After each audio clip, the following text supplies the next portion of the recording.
I want to talk to you about the concept of perturbation theory and Feynman diagrams.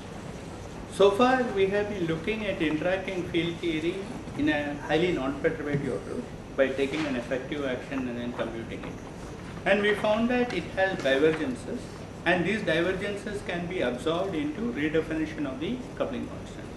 So since most of you might go and read other books on this subject, I wanted to give a kind of a connector between the way I am approaching this subject and what you will find in conventional textbooks.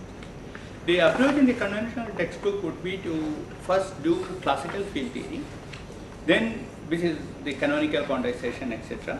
Then they will introduce interactions, and once they introduce the interaction, they will say that you cannot handle the interactions exactly, just as what I said last class. And then they will say, let us do this by perturbation theory. So there is a very well-defined procedure for perturbation theory, which involves what is known as Feynman diagrams. And they will develop that entire machinery. And you will do calculations. Now, in the Feynman diagrams, I am assuming that even if you haven't done a formal course in field theory, you have seen things like Feynman diagrams, right? So the Feynman diagrams, if there are no loops in it, so if they are just like trees, okay, that is called the tree level diagrams. If they are only trees, then it turns out that you can write down expressions for it, everything will be finite, there will be no divergences, and you can compute them. This itself is important because you are doing a fully relativistic calculation here. For example, if I take an electron and another electron and I scatter it out, even at the lowest order, the relativistic terms will give you corrections to, for example, Coulomb scattering. So you can compute all these, you can compute decay rates, some particle decaying into two other particles, and there is a whole machinery which is laid out for computing these things. Then you go to higher order processes, and you find that in the higher order processes there is always divergences. So this is the way the conventional approach will start. They will do the tree level, they will talk about cross section, they will talk about decay rates, etc. Then they will look at the higher level processes involving loops. They will find that these expressions diverge. We will also find it. And once you find they are divergent, you need to somehow make sense out of it. And you will introduce this concept of renormalization, where the coupling constants are changed into some finite values, and you obtain the results for it. Now, I am not personally happy with this philosophy for two reasons. First reason is that Feynman diagrams is like a programming language. Okay, so there is as much good which will come out of giving lectures on Feynman diagrams as in giving lectures on Fortran or C. I mean, people do that, but it is pretty much useless, because you don't learn C or Fortran by listening to a lecture. You do that by writing codes and debugging them and making mistakes and correcting them. Same thing with Feynman diagram. The way you learn Feynman diagrams is to actually work out a few examples, sitting and working it out. So it is completely useless to give detailed discussions about decay rates and cross sections, etc., because this entire machinery is laid out for you in textbooks. Okay, so I'm not going to do that at all, and I don't think any corner field theory course should do it. But I mean, there are other people who have other views on this. The second problem with it is more conceptual. When you do it in this particular way, you find that you are doing perturbation theory, and in the perturbation theory something is diverging. Now you are not very sure whether this is an artifact of the perturbation theory or whether there is something more fundamental. And the renormalization is introduced as though it is needed because something is divergent. This philosophy is simply wrong. Okay? I mean, it is provably wrong, because there are finite theories in which I can write down an action and I can integrate out certain degrees of freedom. When I integrate out these degrees of freedom, you will get an effective Lagrangian, and that effective Lagrangian will have terms which are similar to the terms in the original Lagrangian, which means that those coupling constants in that Lagrangian do get changed because you have integrated out these quantum fluctuations. And just as I explained to you, if you cannot switch off the interactions, then there is no meaningful way you can say that there is a free theory and an interaction and it changes the coupling constant. It is only the renormalized coupling constant which has physical meaning. So renormalization is a physical phenomena which takes place, and just as the illustration I gave you, the effective mass of the electron in a crystal lattice is different from that in a outside the crystal lattice, And that has nothing to do with either quantity divergence. So the conventional way of doing things, you end up seeing as though because there is some divergence, there is a renormalization. So that is why I didn't want to take that approach. I wanted to give you at least some simple examples of non-perturbative calculation where you find that things are diverging and we needed to do all the renormalization, which we have done. And then we will take a perturbation theory and you will find that the same divergences occur here, which of course it should, because the whole thing is consistent, and if it happens in the non-perturbative theory, it will also happen in the perturbative theory. Okay? So in that sense, it is, there is the connection between renormalization and perturbation theory has to be, and divergences, has to be sort of understood very carefully. So the philosophy I am going to follow here is that I will show you how something called Feynman rules emerge in a given theory, using lambda 5 theory as an example. Once you learn that, the same idea applies to anything else. It is like having learned Fortran and trying to learn C. Okay, once you know one programming language, you can learn the other programming language fairly easily. So if you go to QED, and if the QED Lagrangian is given, as soon as you look at it, you will be able to write down what the correct Feynman rules will be. And after that, you need hours of practice, just like you need hours of practice in coding in C or programming in order to do that. So the high energy physicists who are spending time calculating Feynman diagrams are just like the programmers, because you have a set of rules and you follow those rules to get some result. What is interesting is again the divergent structure and the conceptual basis as to how you obtain something like Feynman diagrams out of the original theory. That is what I am going to concentrate. Okay. So let us start with something which we introduced long back. So what we are going to do is to, let us say that I have an action and I define a path integral with a source.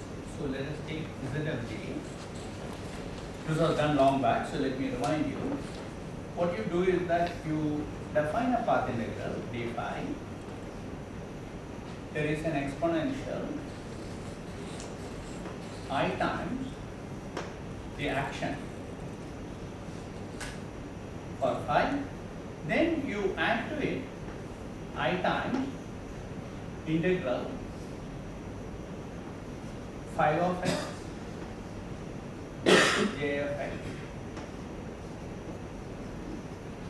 d4.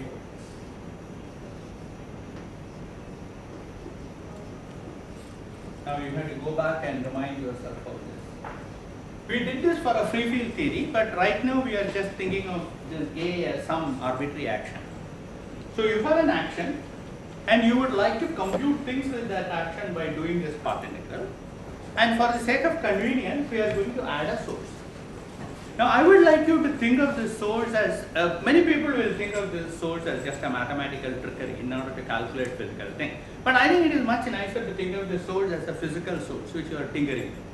So what this source does is to create particles and destroy particles. So if you want to have a scattering, let us say that these things are describing some scalar particles, we'll call them mesons, okay, just for the heck of it. So you have some neutral meson, say pi meson or whatever, and you want to study a meson-meson scattering. Okay? That is just a figure of speech, don't take it too seriously. So you have these particles and they are scattering off each other. What do? You have two sources, they produce the particles, they go hit and then they scatter off, and then there are some detectors in which they are destroyed, right? So in some sense those sources are very physical, and that is what we denote by that. But what is more important for us in the formalism of the theory is that using that source you can construct various things. For example, if you take this quantity and you calculate, let us say 1 upon z0,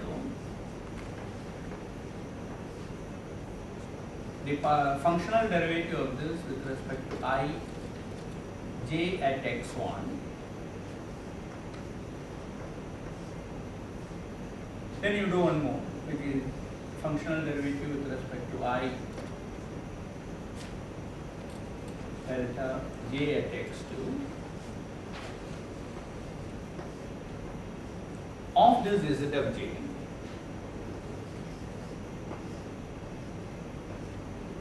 And after doing that calculation, we put j is equal to 0 after doing the derivatives. So what will you get? When you do a functional derivative of this quantity, with respect to j. Remember the definitions of our functional derivatives. It has a e to the I, this quantity is what it is acting on. It is an exponential function, so when you do the differentiation, first you get exactly the same thing. Then you get the derivative of this. In there I have taken ij out, so I will just get a phi. And that phi will sit inside. Similarly, you will get another quantity when you differentiate here. So there are two phi's who are going to sit here. Then I have put j is equal to 0, so that would have disappeared. Then I have divided it by z of 0, that is just this quantity going. So what you get out of this is going to be 1 upon z0 functional integral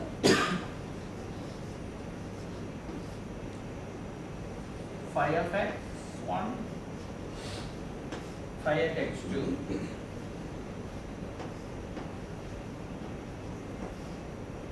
e to the I t. Now remember that this z of 0 is just this quantity evaluated with j put to 0. That is just integral d phi e to the ia. So it is just this without this quantity. So clearly this looks like some kind of an average. And that's what I told you before. You think of e to the ia as some kind of a probability distribution. And you think of e to the ia plus this I, this thing, as a generating function. Then if you differentiate the generating function with respect to the variable which you have introduced, you will get the moments of the probability distribution. This is the moment of the probability distribution. So most of the time I will even simplify notation and I will just call this quantity as delta phi 1, phi 2. In fact, I will very often use this notation because I am going to deal with some 8 factors of phi, 12 factors of phi before we get done. So it is much nicer to use some compact notation. Phi at 1, phi at 2, etc. corresponds to phi evaluated at x1, phi evaluated at x2. If I put phi x, it is phi evaluated at x, etc. And this averaging essentially means you do this functional integral and divide by the normalization. Okay? Just to connect up with things which you already know. You can also think of, without the j, what is here, as a sum over phi as the partition function. This is a much nicer way to think about that, because if I had gone to the Euclidean sector, that would have been a partition function. That is why you use the symbol z. So z of 0, and then if you have a partition function in the presence of an external field or something, if you vary that quantity with respect to the external field, you get these results. So in the condensed matter context, this is extraordinarily physical. If you have a material and you put a magnetic field on it, that is like an external magnetic field, and you tinker with the magnetic field and you study the response of the system to that, which is like putting the j of x, which has an external source, and tinkering with respect to it and calculating how, when I vary that j, vary this j, how things behave. That is precisely what you are doing. You are calculating the derivative of that with respect to j. If you vary it at different places, how the system responds is denoted by quantities like this. Another notation which we will frequently use for this is g of x1, x2. You call it a 2-point function. These are all just definitions, but it is convenient to have all. But there is one result which we have obtained for that. And that result is, this is also equal to vacuum expectation value of the time ordered product of phi at x1, phi at x2.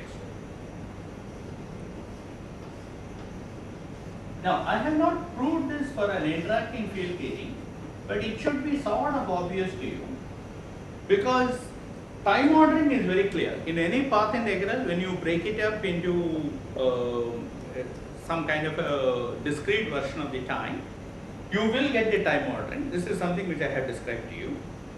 The vacuum expectation value is also clear, because we are going to evaluate all these quantities with an integral in the action going from minus infinity to plus infinity. And we have already seen that whenever you have an action with a minus infinity plus infinity, you have some naive idea that any interaction is switched off at those times, which means that only the ground state will survive.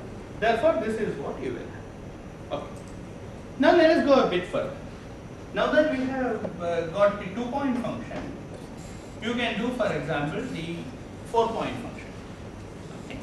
Now, in most of the cases, the action will be even in phi going to minus phi. So this is like a probability distribution which is even in x. So then if you go and calculate x cube mean value, they will vanish because the integrals will, when you change phi to minus phi. So let us stick to even ordered sum. So in a similar way, I can define g of x1, x2, x3, x4. These are the two quantities which we will be studying today, which can be thought of as integral over d phi divided by the normalization z of 0, which is just that e to the ia integral. You can have phi 1, phi 2, phi 3, phi 4, e to the ia. Okay? And there is of course a corresponding formula for this in terms of time ordered things with 4 of them, which I will not write. So this is of course in my notation, I would have called it average of phi 1, phi 2, phi 3, phi 4. What do they mean physically? What does G or this G mean? Okay? It has a very elementary physical meaning, and there are various ways of obtaining it. I can just give it to you in plain English, but it is nicer to do it a little bit more formal. So in order to do that, let us consider this functional of G. Now, if it has been a function, if I know all the derivatives of this function with respect to that argument, think of it as z of j, where z is just a variable and this is just a function like log j or something. Then if I know all the derivatives of this function with respect to j, then I can do a Taylor series expansion and reconstruct this. Now here we don't have the ordinary derivatives, but we have functional derivatives. But the same logic applies. So you can reconstruct this z of j by saying z of j is equal to summation n is equal to 0 to infinity 1 over n factorial, right?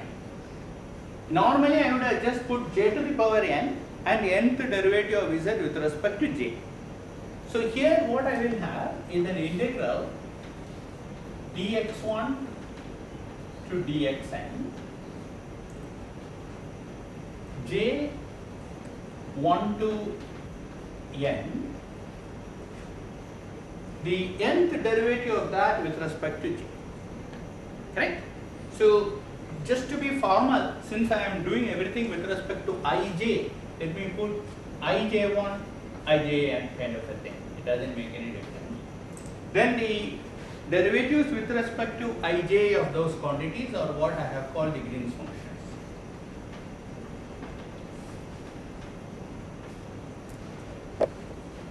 Okay? So make sure you understand that, and these i's can be taken out and put at one go here. Sir? Yeah. Tell me. Sir, can you just explain again why we need even phi's? Even phi's. Okay. So we obtain these things by taking e to the ia and putting some phi's here and integrating. Right? So this functional integral can be thought of as a discretized version of a whole bunch of phi integrations. If a of phi is the same as a of minus phi, if I interchange, think of it as an ordinary integral. Suppose there is an integral over d phi, phi square, e to the I something, and then I have phi cubed e to the I phi, ia something. Suppose a of phi is an even function of phi. Then if I change phi to minus phi, if there were 3 of them here, I will pick up a minus sign. This will not change. So the integral has to be equal to minus of that quantity, therefore the integral has to vanish. It is just an odd function, even function integration extended to functional integration. Same logic applies. Okay. So what we have got here is a nice result. It tells you that the z of j which you want to compute is known if all these Green's functions are known. and vice versa. If I know instead of j, I can do a Taylor series expansion and find these quantities. But what is more relevant is that this gives you a physical picture of what is going on. For example, the lowest order term of course is useless, and if you just take x1, x2 term, okay, that will have j at x1, j at x2, g of x1, x2. So that can be thought of as j at x1 producing a particle and another j at x2 destroying the particle, and g of x1, x2 giving the amplitude for the particle to go from one place to another. So this has a very simple physical meaning as the propagation amplitude for the particle to go from one place to another. Of course, when it is going in between, it can do all kinds of things, because in an interacting field theory, very complicated processes can take place, but it will start from some point and end at some point, and in the beginning and in the end there are one particles. Okay, look at the next one. So there are 4 j's here, j1, j2, j3, j4, and g of x1, x2, x3, x4. So the way you think about this is that you create 2 particles at 2 locations x1 and x2, and you scatter them off, and then you destroy them at 2 locations x3, x4. So it's a scattering. Okay. So the picture for the this kind of quantity will be something like, okay, so to the lowest order you will think of something like a block here which tells you all the unknown interactions. So it goes from x1 to x2. Okay, this is what your G would be sort of diagrammatically represented. In the same sort of way, you can think of a block here, and there is an x1, x2, x3, x4. Okay? If you want to, you can put an arrow, but that is not really relevant. I mean, what points it connect is what is more relevant, but you know, this may be intuitively more obvious for you. So this looks like a scattering. Okay? So but this is, yeah. So circular region, this circular region is the region where we don't know what is happening, because the J's are supposed to act at infinity when there is no interaction. So you take 2 pions, you create them, and then you hit them. When they are hit, all kinds of things can happen there. That is represented by the circular region. That is where all the physics is. That is what we will be discussing. Right now, I am just looking at the asymptotic region. Asymptotically, you have x1 and x2 and x3 and x4. They are represented by your j of x1, j of x2, j of x3, j of x4. The Green's function, the g of x1, x2, x3, x4 represents the circular region, and that is what we want to compute. Okay. So now you get the feel that the g x1, x2 in some sense represents the amplitude for a particle to go from point to point. The g at x1, x2, x3, x4 gives you the amplitude for 2 particles at x1 and x2 to scatter and go through x3 and x4. Now, even at this stage, there are some unnecessary complications which I am not even going to discuss. Why can't you think of it as j of x3 and j of x2 going into x1 and x2? Yes, you can. So there are all these random permutations which are possible. So in that sense, it is symbolic. You may have to multiply it by a symmetry factor for that diagram, which you can work out in each case.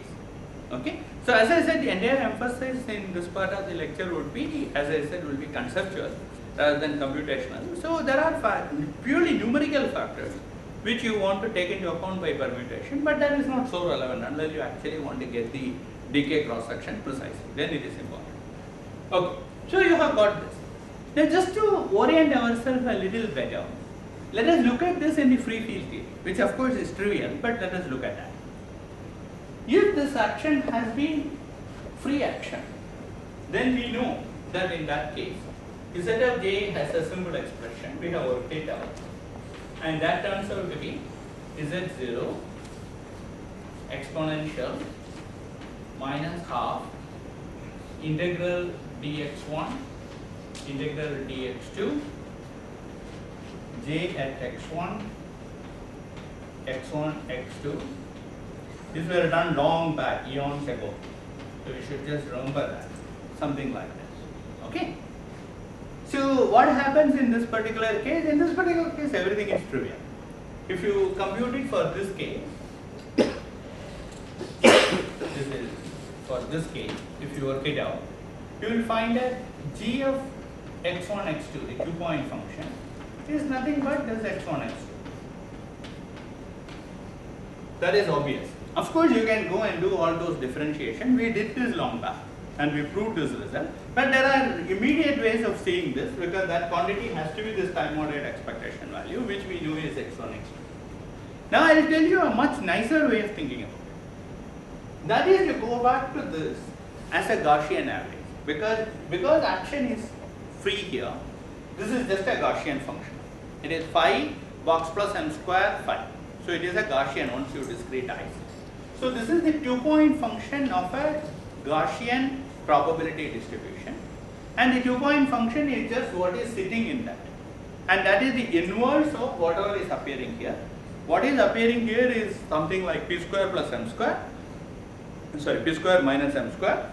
Inverse of that is 1 over p square minus m square. 1 over p square minus m square is this. In momentum space, it is 1 over p square minus m square. Okay? So it is just the Gaussian correlator of this probability distribution which is coming. By that method, you can immediately compute what is the 4-particle thing.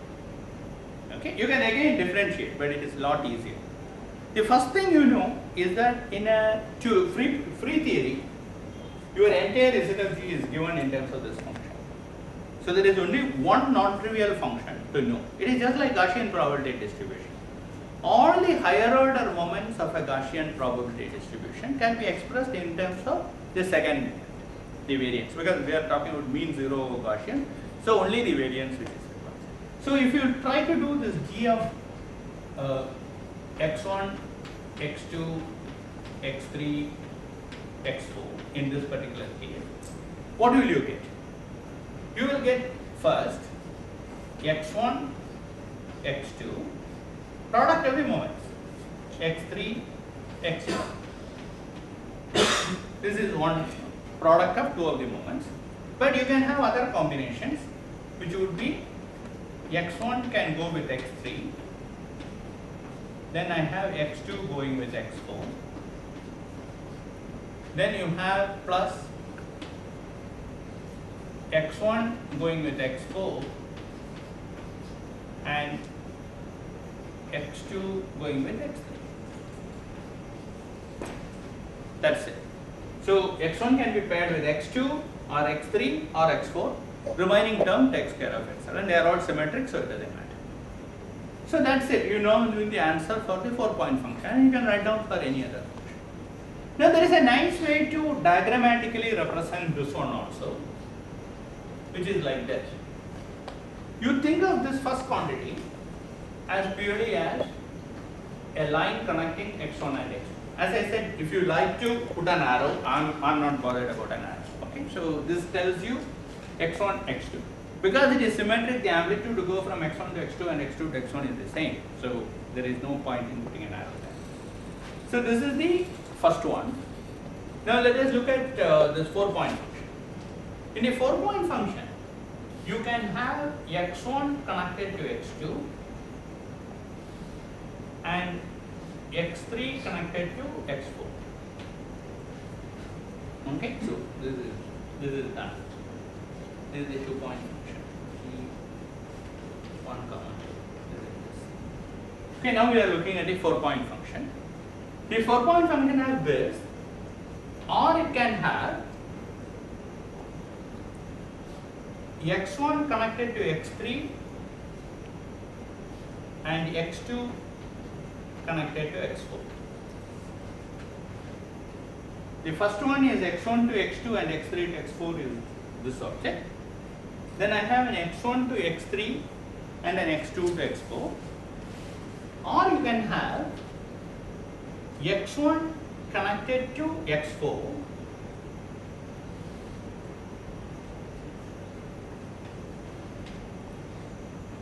and this is broken here.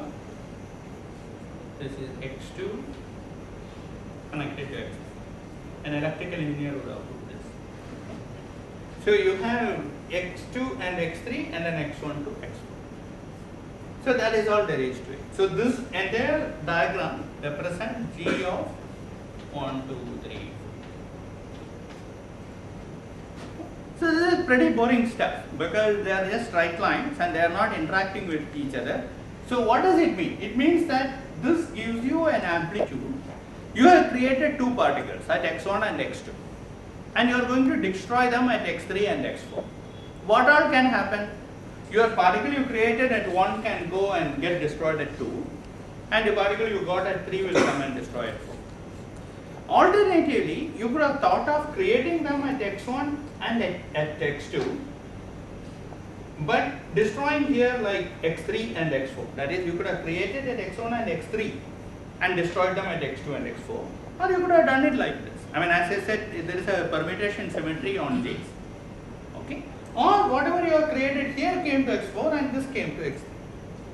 Because you can't distinguish which particle came where. But one thing is certain, the particles are not doing anything with each other.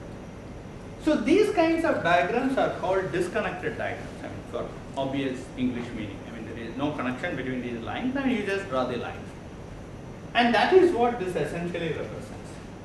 If you do a Taylor expansion of that, the nth order term in this, I mean, suppose you do the Taylor series like this.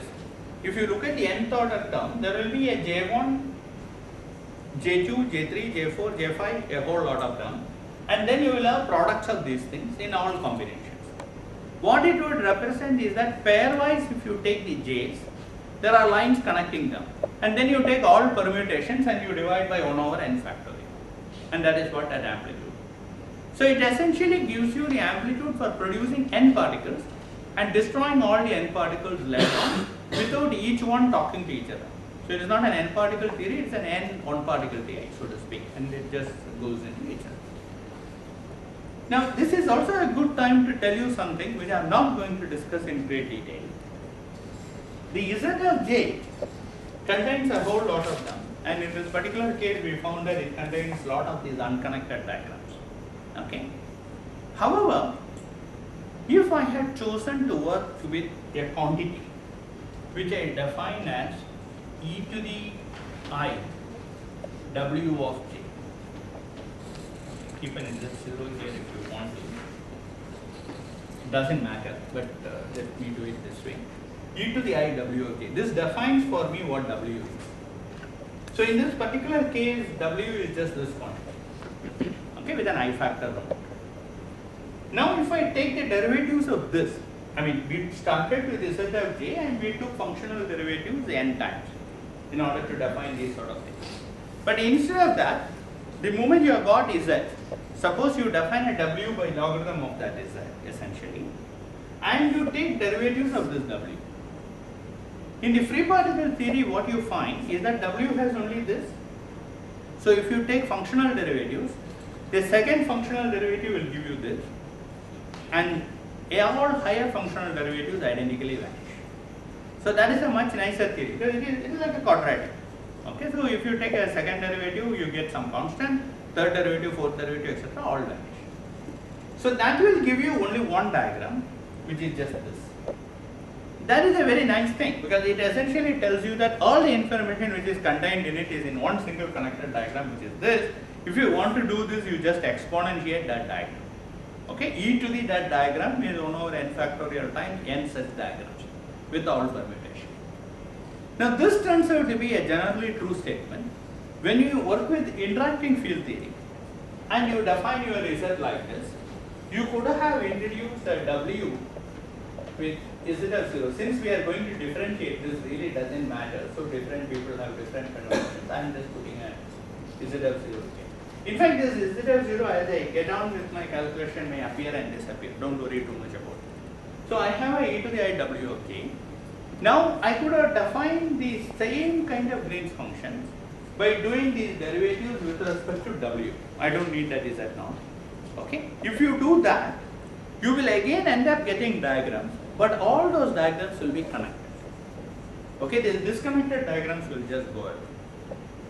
The proof is not too complicated, it requires a bit of combinatoric etc. But we don't need it, so I'm not going to go into it. In our approach, we will get the Feynman rules. Then when we draw the diagrams, there will be connected diagrams and unconnected diagrams. We will just throw away unconnected diagrams and stick with connected diagrams. So So that is an easy way out if you are only going to compute up to quadratic order.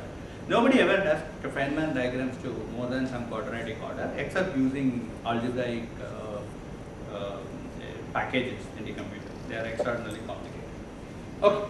So this is what we have got, and we have got a physical feel for what is involved, and we also know how to interpret these quantities. Okay. Now let us look at this whole thing in an interacting field. So I would like to actually use that. So you should probably turn it on. Okay. So what happens in an interacting field? So let us consider an interacting field theory where you have got the action, which is your action for the free field. Then I want to throw in an interaction, which I will take to be minus lambda by 4 factorial integral d4x phi 4. So it's a lambda phi 4 theory which I want to study. Okay. Now suppose I want to do any of these things. How do I compute? That's the question which I want to ask. Now there are different ways of doing this. So let me first describe it in one particular way. What we want to do is to compute the quantity z of j, which is now given by 1 over z0. Actually that is wrong way.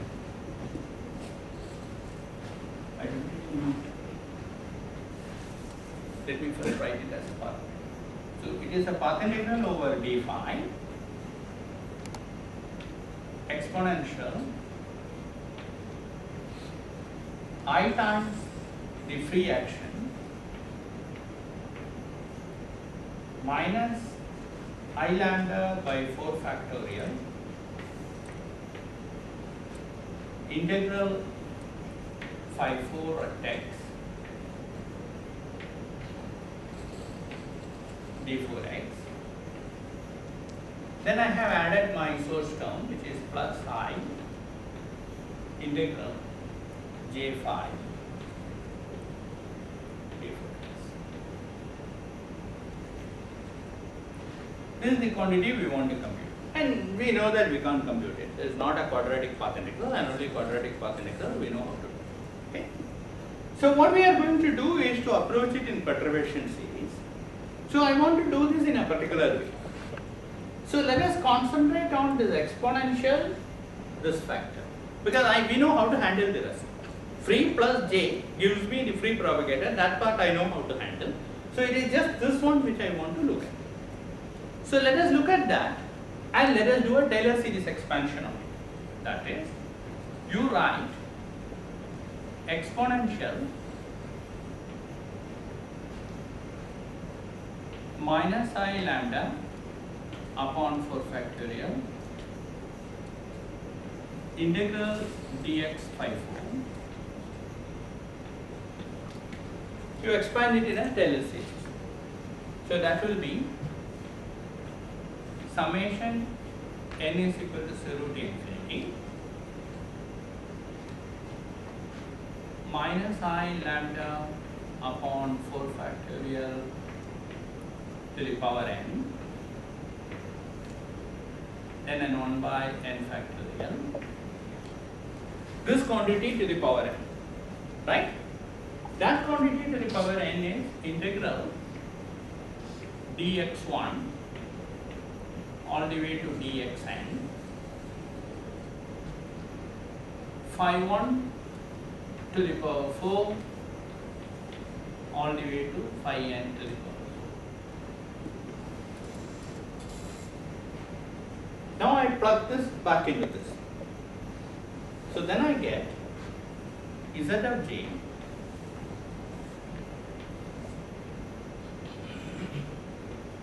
equals, so there is a d phi integration. So anything which has phi I have to keep inside, but everything else I can pull out.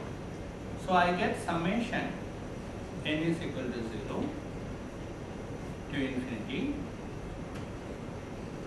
minus I lambda upon 4 factorial to the power n, 1 upon n factorial. Ordinary integrals are also fine. They are dx1 all the way to dxn. Then this has to be inside because there is a path integral. Integral over d phi, phi 1 to the power 4, phi n to the power 4, e to the I,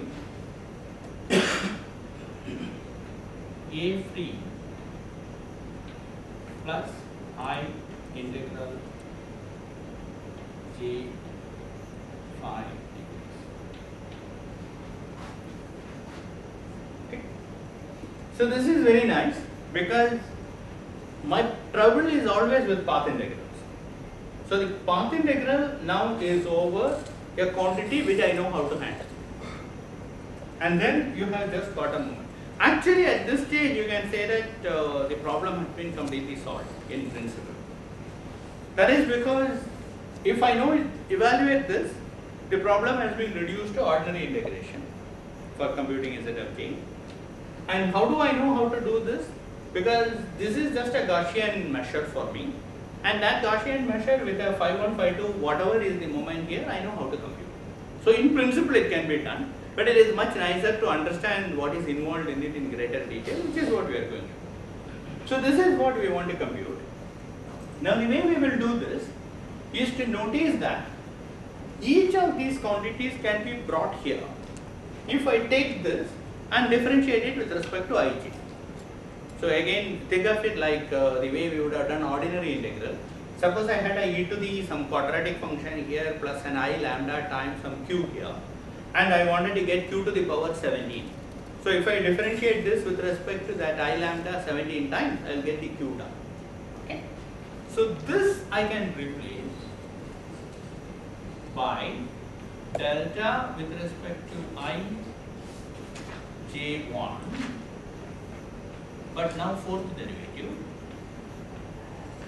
all the way up to delta 4 with respect to I jn fourth derivative. What does j1 stand for? It is j at x1. So you take functional derivative with respect to j at x1 4 times, functional derivative with respect to j at xn 4 times, all the terms in between of this object. But that is very nice because this is independent of phi, so I can pull it outside this. Okay? So I pull this outside this, so d phi goes and sits there. So let us do that. So you replace this by this and you put your d phi here.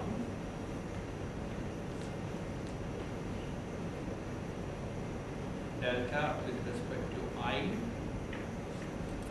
delta j1 to the power 4, all the way up to delta to the power 4, I delta jn to the power 4. Okay? This is one thing which I know how to do. Let's just written it up. This is the free field J. This quantity.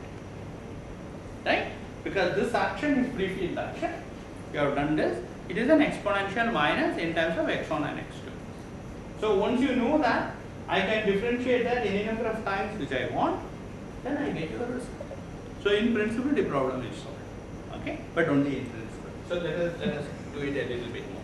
Firstly, there is a nice way of writing this which people like. That is because this is all these x1s and then there is this quantity and there is a lambda to the power n upon n factorial. So together I can purely formally write this as exponential minus exactly that quantity I lambda by 4 factorial, okay, delta 4 upon delta 4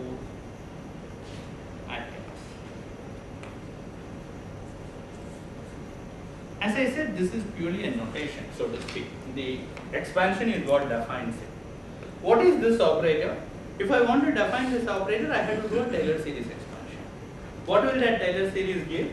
Summation n is equal to 0 to infinity.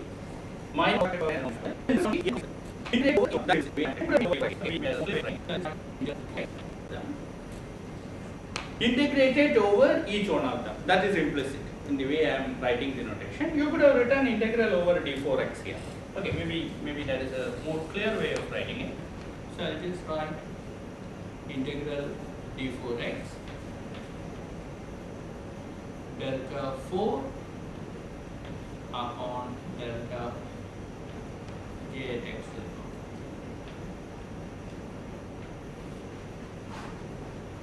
So when I expand this, I get n copies of this, which will be this quantity, and n copies of this. So this is just a shorthand notation for everything up to this point.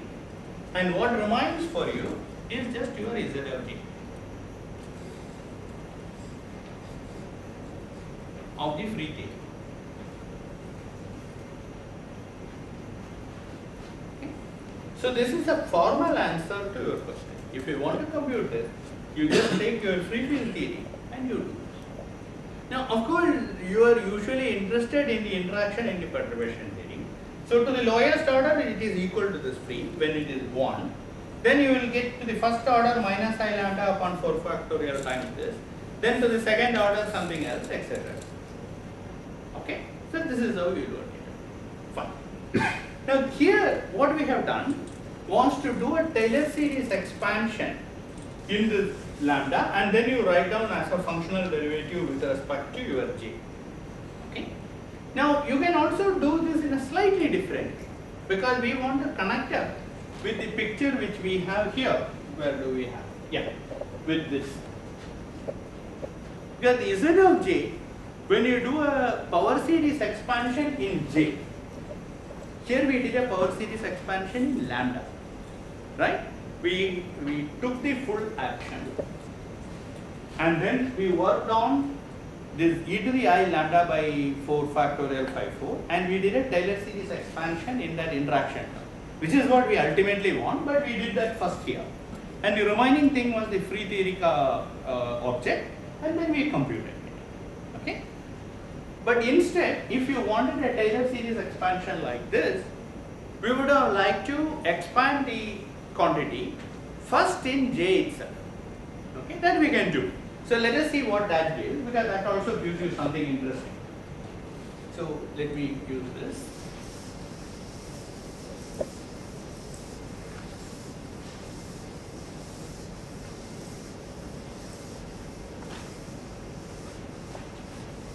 Okay. So let us look at this quantity and let us do a Taylor series expansion of that in J. So what we have got is this quantity, which is going to be expanded in a Taylor series. So what will you get there? The same philosophy as this. You have exponential I integral j5 evaluated at x d4x, which I am going to expand in a power series. So I will get summation over n is equal to 0 to infinity I to the power n upon n factorial. Then I will have an integral dx1 dxn j 1 to n 5 1 to n. That's what we will have. So that you go and plug into this path integral, and again you say that when you are doing it, all these x integrations etc. can be taken out. That tells you that Z can now be thought of as summation n is equal to 0 to infinity I to the power n upon n factorial integral dx1 all the way to dxn. Yeah. Okay.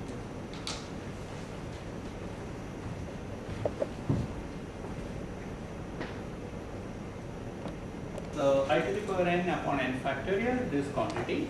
Then all the j's go for a right because they are not in the functional integral. So I have j1, jn. Then what is left is that phi 1 to phi n. They are going to go inside the path integral here. So you will get this times an integral over d phi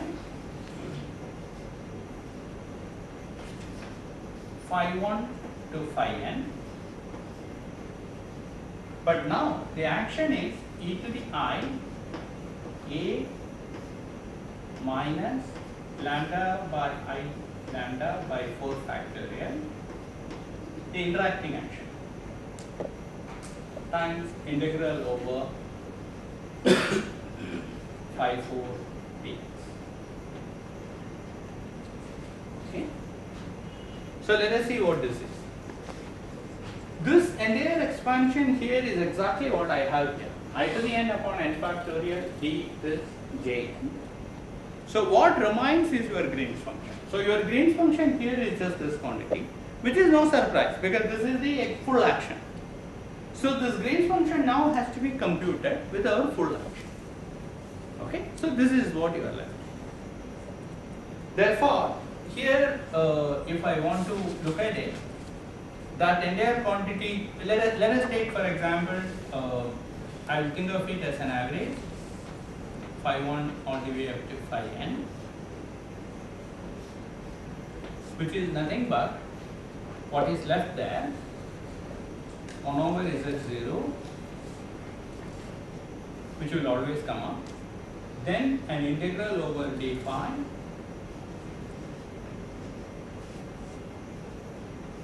phi 1 to phi n e to the I times the full action A total,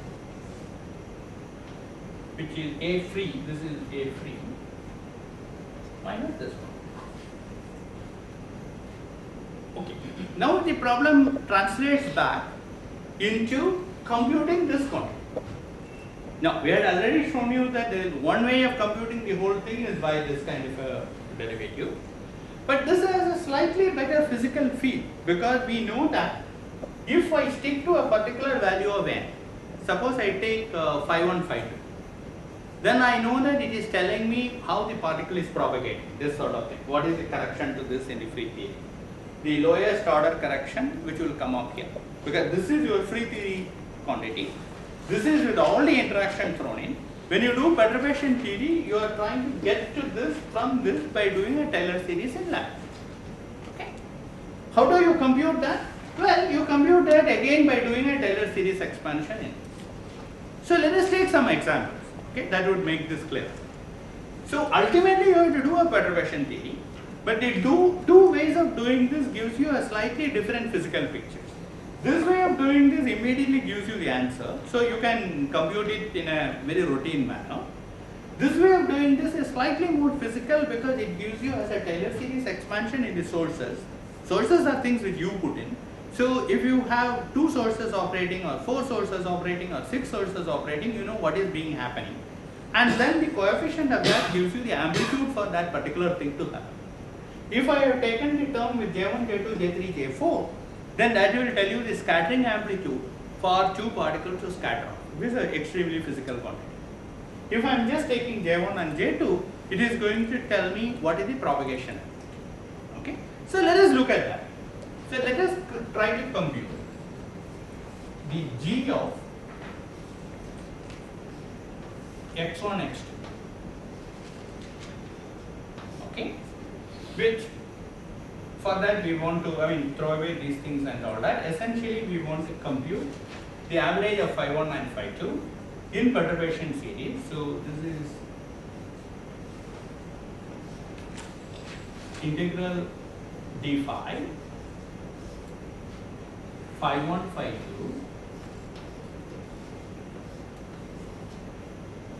e to the I a free. Let me keep it as it is. Then let us look at this and let me expand it in perturbation fields. First I will get 1. I don't even bother to write that because that would have been just the 0th order term here, which is this quantity. I don't need to compute that. Then I get a minus I lambda by 4 factorial times integral phi 4 at x dx. Okay, this is to the lowest order. What is this? You first get your G naught.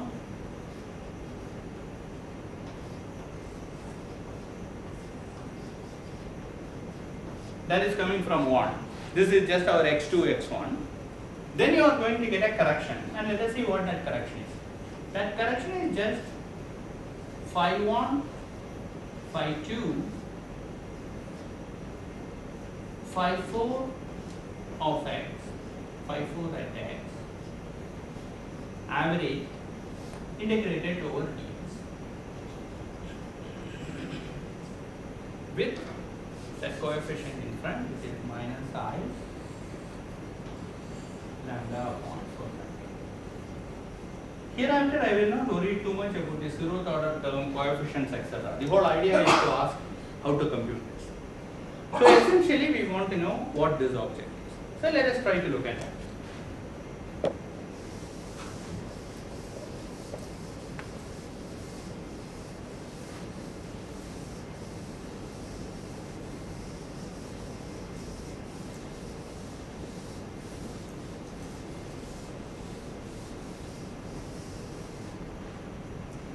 Okay, so this is what we have, and we want to know what this quantity is.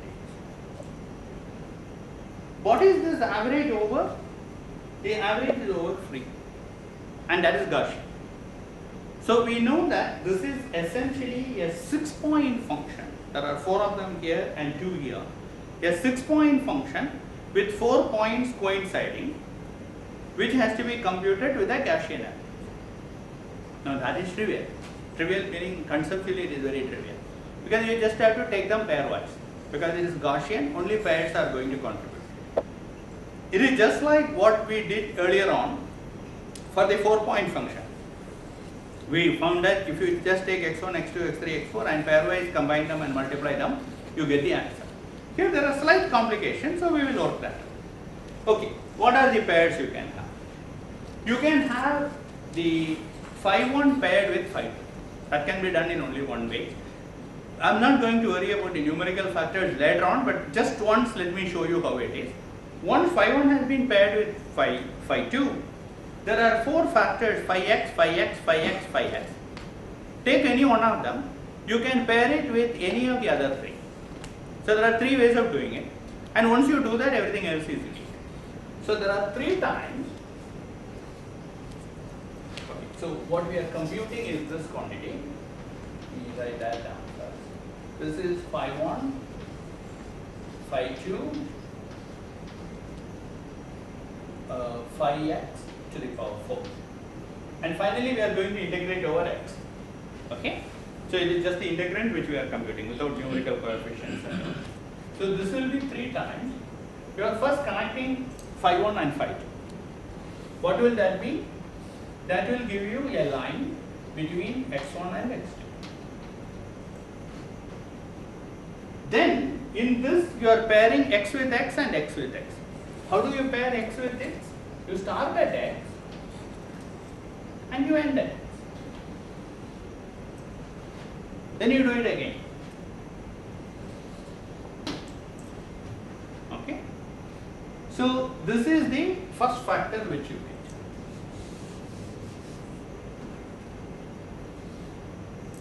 Alright? This is 3 times this quantity. Then you can do something else. You can pair these with these quantities. That is phi 1 you don't pair with phi 2. You pair it with x.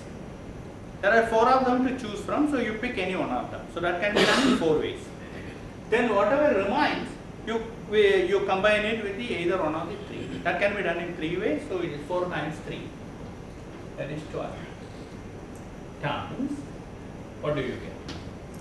When you pair 1 with an x, you get a line like this.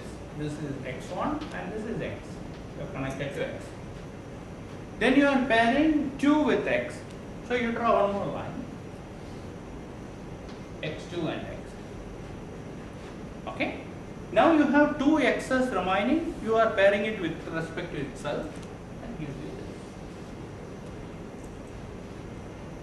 Now most of the time people will draw this in a slightly different way. So you should know what it means.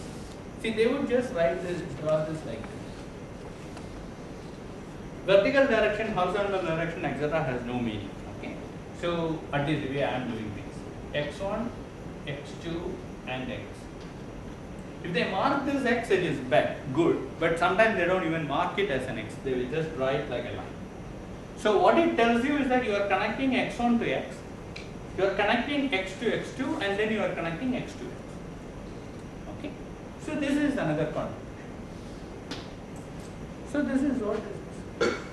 So we have computed the Green's function to the lowest order correction in a coupling in lambda by this calculation.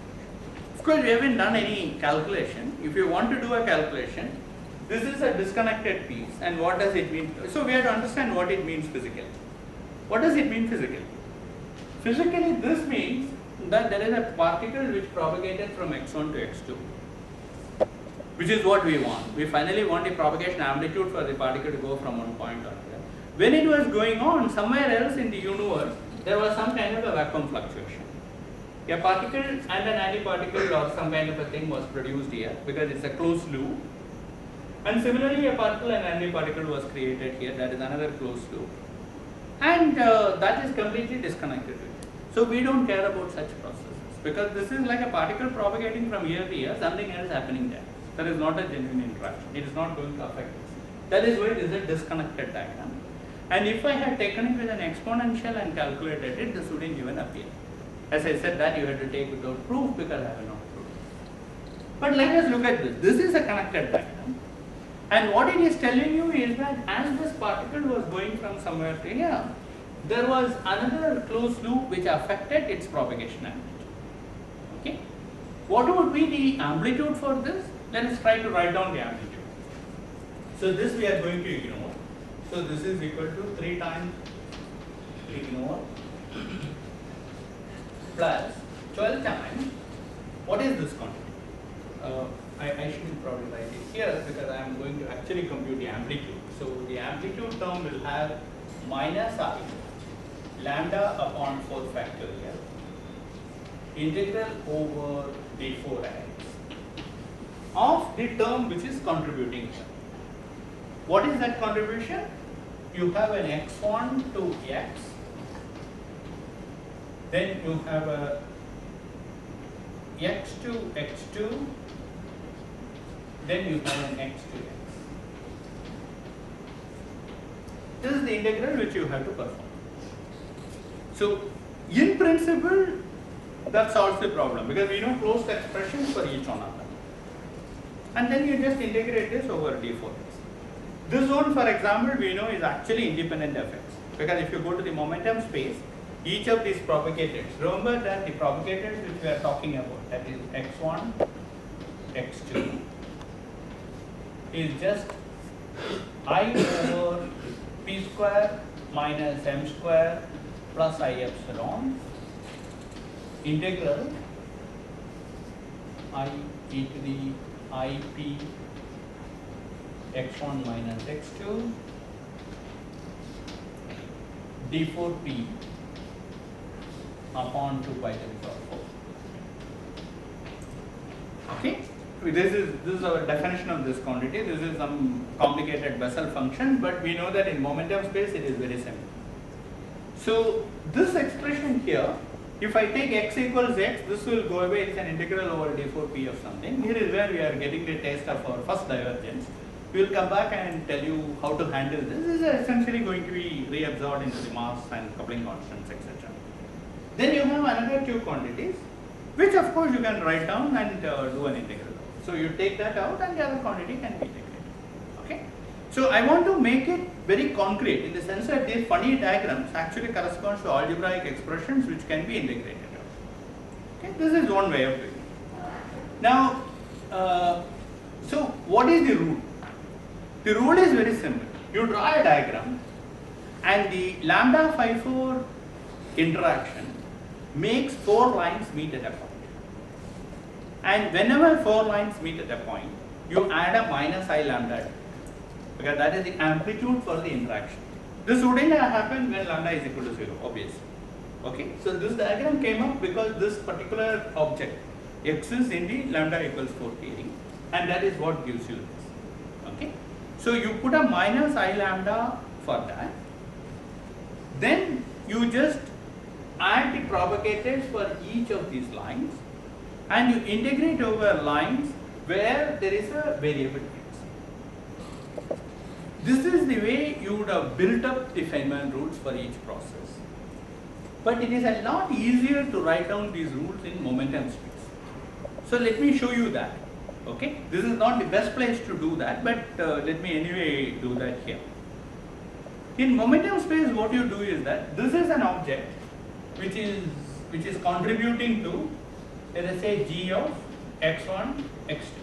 Okay, this is not full g of x1, x2, so I will put a prime or something. So this is one term which is contributing to that.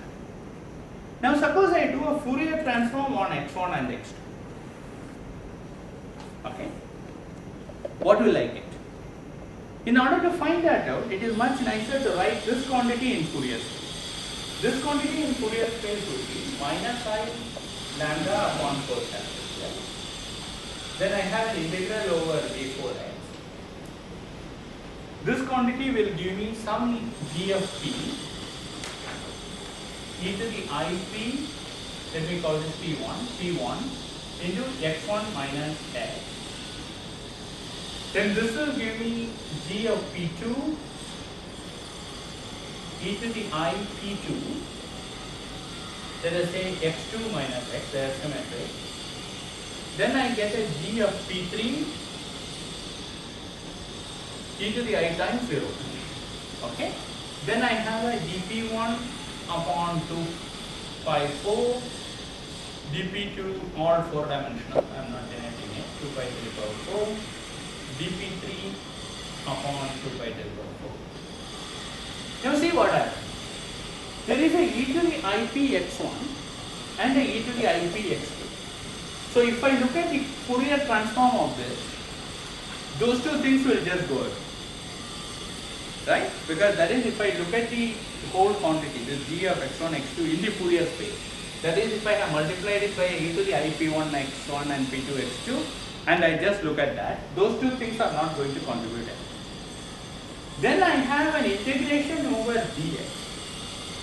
That dx integration on that with a x here and an x here will tell me that there is a Dirac delta function on p1 plus p, right? So what you will end up getting is that so in Fourier space, that is g of p1 p2, stop, right? This is the Fourier transform of this quantity will be minus I lambda by 4 factorial. Then I will get a Dirac delta function on p1 plus p2 because of the x integration. p1x and p2x is gone. Then I will have a g of p1, g of p2 and an integration over dp3. Maybe I should write 2 by 10 power 4 here. G of p2.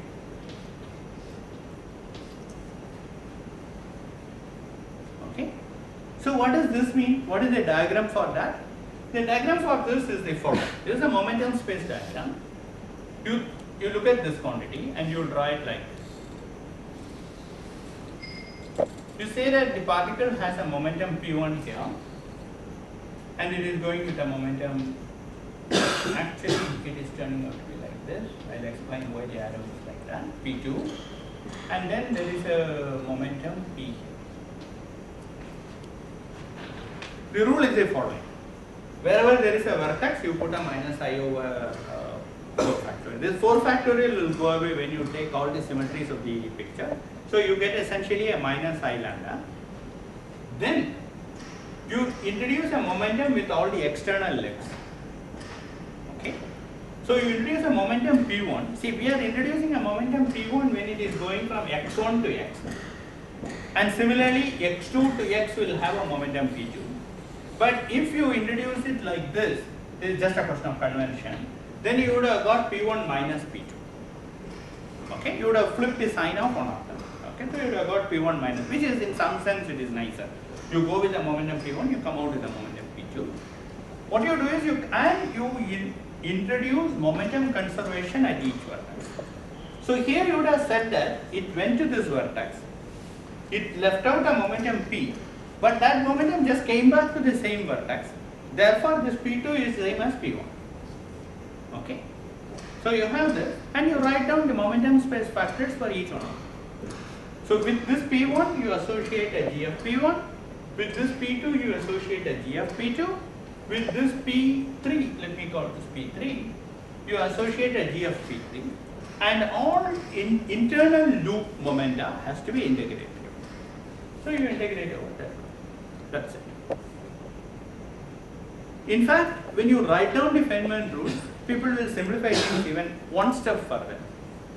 See, suppose you have a very complicated diagram with a lot of external legs. The external legs are finally going to just contribute the overall momentum conservation, which you will assume is understood. So when you draw the diagram itself, you will arrange things in such a way that the momentum is conserved. So you don't have to worry about this. The external leg factors you just drop by convention. Because we know that that has to be always introduced, and that just tells you that to the interaction vertex this particle propagated with an amplitude in the momentum space. Okay. The really important thing in Feynman diagrams is this loop kind of integration. In this particular case, it is this. Fine. Now let us go back and ask another question. Is there some way of obtaining this result? I mean, there is obviously is. How to obtain the same result with this functional differentiation here? Okay. So what do we want to do? We are interested in a term in this quantity which will have two j's surviving, because we are looking for g of x1, x2. So do I have the Taylor expansion somewhere? Yes, I have it here. We are interested in the n is equal to 2 term here. So if I look at n is equal to 2 term, okay, no, I am looking at n is equal to 1 term. Sorry, n is equal to 1 because there is something wrong here. Let me just make sure. Yeah, n is equal to 2 term. So if I look at n is equal to 2 term, there is a J1 and J2 here, and then there is a phi1 and phi2 here, and that is the expression we are looking for. That means in the Taylor series expansion, I should end up having 2 factors of J surviving. So after you have done this differentiation, I want 2 factors of J surviving. Now if I want to get 2 factors of J surviving, you look at this object. There are 4 differentiations, right? So there is going to be, when I do this Taylor series expansion, I better get 6 factors of J. So if I have 6 factors of J, if I differentiate it 4 times, I will have 3 factors surviving. What is the term in the free Zj with 6 factors of J? Free Zj is just exponential of minus x2, x1, j1, j2. So I have to look at the cubic order term in that, right? So if I look at the cubic order term in that, there will be a j1, j2, j3, j4, all the 6 of them will come, and then there will be 3 propagators sitting in between. That is what we will get. So let us just look at it purely formally, what it will involve. What it will involve will be j1, j2, j3, j4, j5, j6, right? Times, let us say, x1 to, let us say, x4, x2 to x5, and x3 to x6. There will be a term like this with an integral over all the x's. So dx1, dx6. When you Taylor expand that, is z free? Because z free is exponential minus half. I am throwing away all the numerical factors. It is exponential minus half times j at each one of them. There are 2 j's and 1 propagator in each term. So if I take the cubic order term in that, I will get 6 j's and 3 factors. This is going to be differentiated because I am interested in the lowest order term lambda. This is going to be differentiated by this quantity. One factor of this, because I am just keeping minus I lambda by 4 factorial, so the result is going to be linear in lambda. That is exactly what we have got here also, minus I lambda by 4 factorial. So this is 4 factorial, and except for that, you have 4 differentiations of this. That is the important thing. So if I take this and do a differentiation of this 4 times, what will happen? Just think about it. There are d by djx, d by djx, d by djx, d by djx acting on this. Okay?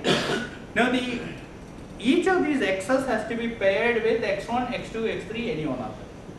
Right? Now you find that that is exactly what we did when we did this pair.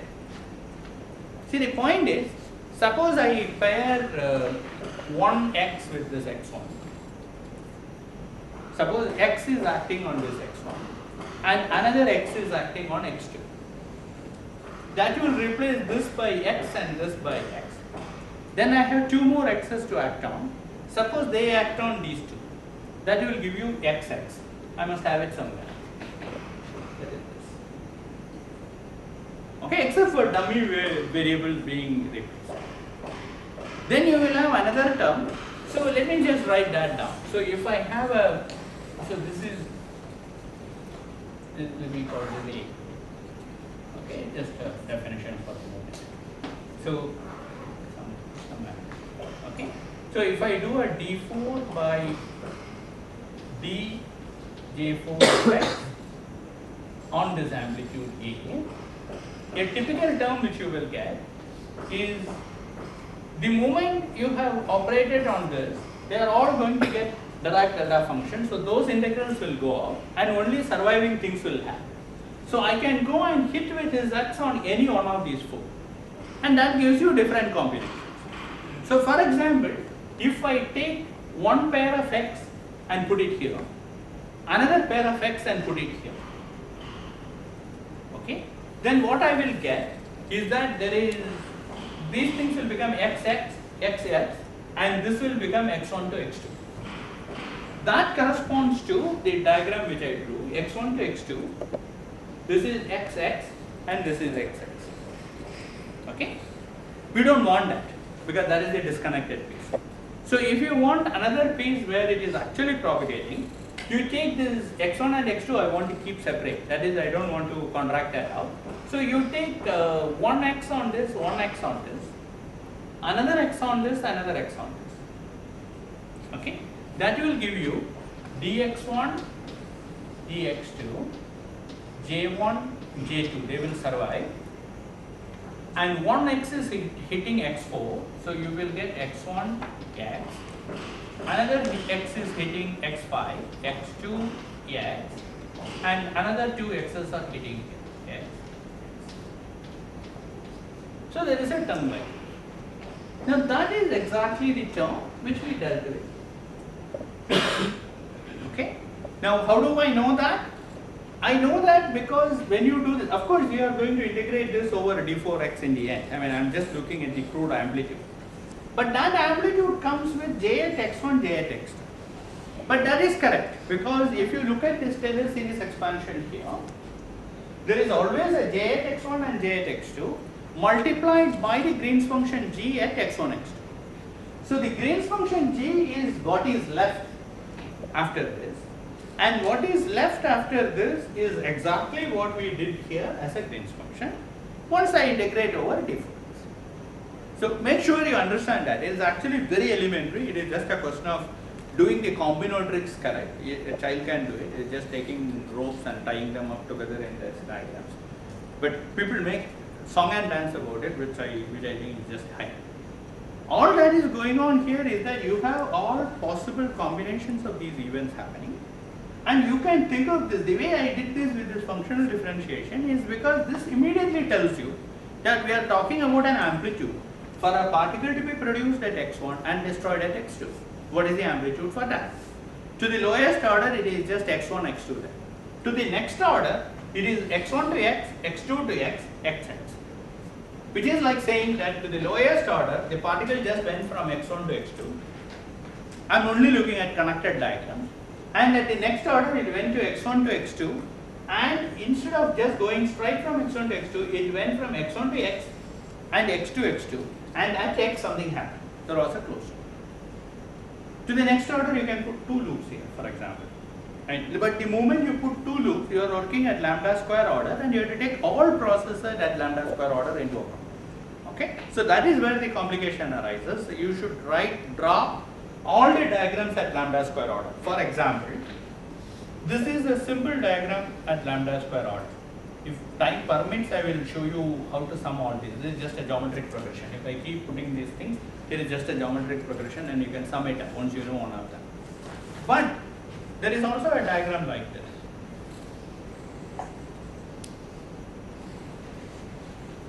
Okay? Because this has two vertices, and the endpoints are this and this. And in between, anything can happen. So all that the rule book tells you is that at every vertex, 4 lines should be. Because it is a 5-4 theory, 4 lines of these propagators has to meet at every point. So here, of course, there are 4 lines meeting here with a loop. Here also 4 lines are meeting here with a loop. But here it is more complicated. Just to give you an example, if you have been looking at it in the momentum space, you would have started with a momentum P1. To impose a momentum conservation here, so let us say that this goes with the momentum K, and this goes with the momentum Q, then this would go with the momentum P1 minus K minus Q. Then they will all add them up and it will give you P1 here, so you don't have to worry about conservation. So what would be the amplitude? There is a propagator G at P1 and a G at P1. We don't care about it because we said that the external X propagator we don't care.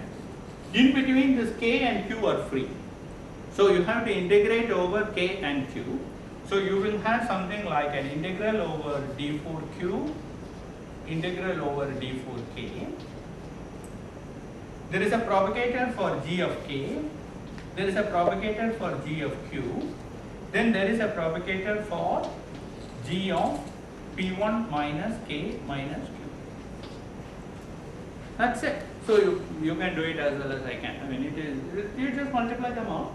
And you know each one of them. This is 1 upon, it's an elementary function in fact. It's 1 upon P square minus N square, 1 upon K square minus N square, 1 upon Q square minus N square, 1 upon P minus K minus Q the whole square minus N square. And you integrate over it. Of course, the integral will be divergent, but that you have to regularize. Okay? The moment you have got loops into the picture, the integrals will be divergent because you are going to integrate over the internal momentum to very high values. But once you have renormalized them away, there are finite terms which you can just write down. Okay? So this is how the whole game is going to work. Rest of it we will do tomorrow. So examples we will take. Question? Yeah. In the non-perturbative method, Right. we denormalize by absorbing the divergences in lambda and m. Correct. Right?